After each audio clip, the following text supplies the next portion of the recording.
దక్షిణ గాజాలోని రఫాలో శరణార్థి శిబిరంపై ఇజ్రాయెల్ వైమానిక దాడి తర్వాత పిల్లలతో సహా చాలా మంది ప్రాణాలు మృత్యువాత పడ్డాయి.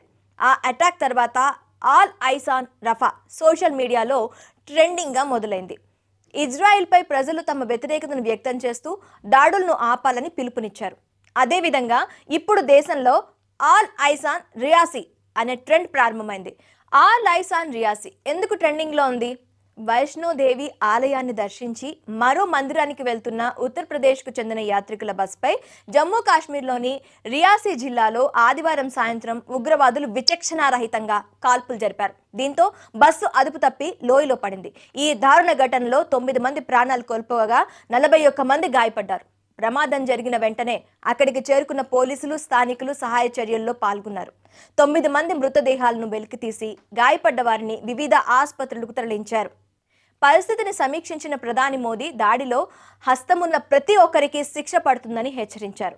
రాష్ట్రపతి ద్రౌపది ముర్ము, కేంద్ర మంత్రి అమిత్ షా ఈ ఘటనపై దిగ్భ్రాంతి వ్యక్తం చేశారు. కాంగ్రెస్ అధ్యక్షుడు మల్లికార్జున్ ఖర్గే, అగ్రనేత రాహుల్ గాంధీ, ప్రియాంక గాంధీ ఈ దాడిని ఖండించారు. దేశ ప్రజలు కూడా తీవ్రవాద దాడిని తీవ్రంగా ఖండిస్తూ వస్తున్నారు. ఈ విషాద ఘటన యావత్ దేశాన్ని దిగ్భ్రాంతికి గురిచేసి విషాదాన్ని నింపింది. దాడికి సంబంధించిన వివరాలు వెలువడగానే బాలీవుడ్ తారలతో సహా పలువురు ప్రముఖులు తమ సంతాపాన్ని తెలియజేయడానికి, హింసను ఖండించడానికి సోషల్ మీడియాను వేదికగా చేసుకున్నారు. ఆల్ ఐస్ ఆన్ రియాసీ పేరుతో తమ అభిప్రాయాలను పంచుకుంటున్నారు. ఎంపీ కంగనా రనౌత్ తన ఇన్స్టా హ్యాండిల్లో దాడి ఘటనపై తీవ్రంగా స్పందించారు. వారు వైష్ణోదేవి దర్శనం కోసం వెళ్తున్న వారిపై హిందువులు అనే కారణంగా ఉగ్రవాదులు కాల్పులు జరిపారని ఆవేదన వ్యక్తం చేశారు. నటి రష్మిక మందన్న సోషల్ మీడియాలో హృదయపూర్వక సందేశాన్ని పోస్ట్ చేస్తూ రియాసీ గురించి విని నా హృదయం బాధించింది. చాలా మంది అమాయకులు ప్రాణాలు కోల్పోయారు. బాధితుల కుటుంబాలకు సానుభూతి తెలియజేస్తున్నానని తెలిపారు. ఇకపోతే నటుడు వరుణ్ ధవన్ సోషల్ మీడియాలో తన ఆవేదన వ్యక్తం చేస్తూ రియాసీలో అమాయక యాత్రికులపై జరిగిన భయానక దాడితో కలత చెందాను అని వ్యక్తం చేశారు. పిరికి ఉగ్రవాద చర్యను నేను తీవ్రంగా ఖండిస్తున్నట్లు కూడా తెలిపారు. ఇక మోడల్ ఉర్ఫీ జావేద్ దాడి వెనుక ఉన్న ఉద్దేశాన్ని ప్రశ్నించారు. జమ్మూలో యాత్రికులపై జరిగిన పిరికి దాడికి కోపంగా, బాధగా ఉందన్నారు నటుడు అనుపమ్ ఖేర్.